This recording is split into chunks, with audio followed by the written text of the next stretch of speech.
শীতের সকালে ঘন কুয়াশার চাদরে মোড়ানো গ্রাম। দূর থেকে ভেসে আসছে পাখির ডাক আর গাছের পাতায় ঝিরঝিরে শিশির। এমন পরিবেশে গ্রামে শুরু হয় এক মধুর কর্মযজ্ঞ, শীতে খেজুরের রস সংগ্রহ।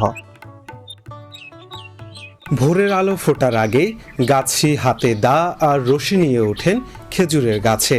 গাছের মাথায় কাটে মুখ, বেঁধে দেন মাটির হাঁড়ি। সারা রাত ধরে টপ টপ করে জমা হয় খাঁটি রস।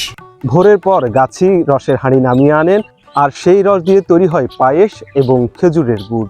এই মুহূর্তে আমি একজন গাছি ভাইয়ের সাথে কথা বলবো। আপনি তো এখানে খেজুর গাছ কাটেন? হ্যাঁ, খেজুর গাছ কাটি। এখানে কয়টা খেজুর গাছ আছে?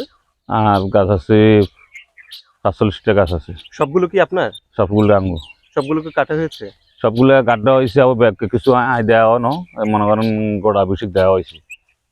আর গোড়া বেশি মনে করেন গোড়া বেশি দেওয়া ন। এখন কিরকম রস পাচ্ছেন? এখন কত ৮-১০ হতেছে। প্রতি হাঁড়ি কত করে বিক্রি করেন?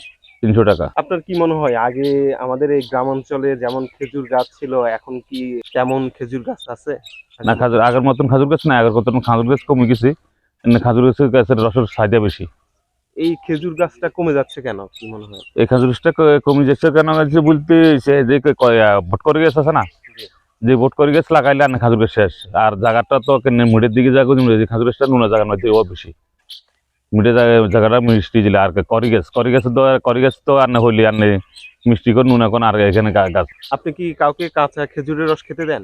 না, খাজুর গাছের রস দিন একটু বেশি দিয়ে মনে করেন অন্যান্য ফাঁকি জায়গায় বাজার টাজুর রস খাইছে, দূষিত হয়ে গেছে, এগুলোর কারণে এই সে খাইতাম দিতে।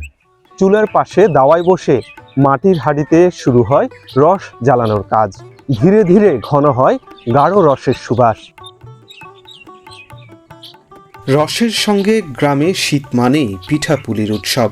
ধোঁয়া ওঠা চুলার পাশে মা দাদিরা হাতে তৈরি করেন পাটিসাপটা, ভাপা পিঠা আর দুধ পুলি। রসে ডুবিয়ে নেওয়া পিঠার প্রতিটি কামড়ে শীতের আনন্দ যেন আরো বেড়ে যায়। রসের মধুর স্বাদ আর পিঠাপুলির উষ্ণতা শুধু পেট ভরে না, হৃদয় ভরিয়ে তোলে। গ্রামের এই মধুময় শীতের সকাল প্রকৃতির সাথে যেন মানুষের এক অনন্য মেলবন্ধন তৈরি করে।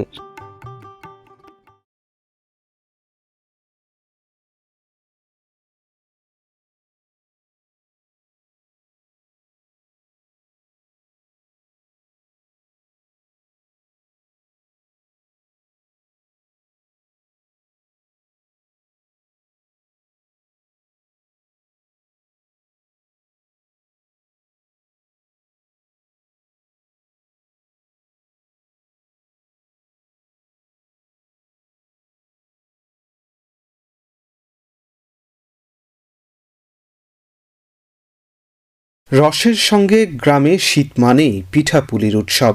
ধোঁয়া ওঠা চুলার পাশে মা দাদিরা হাতে তৈরি করেন পাটিসাপটা, ভাপা পিঠা আর দুধ পুলি। রসে ডুবিয়ে নেওয়া পিঠার প্রতিটি কামড়ে শীতের আনন্দ যেন আরো বেড়ে যায়।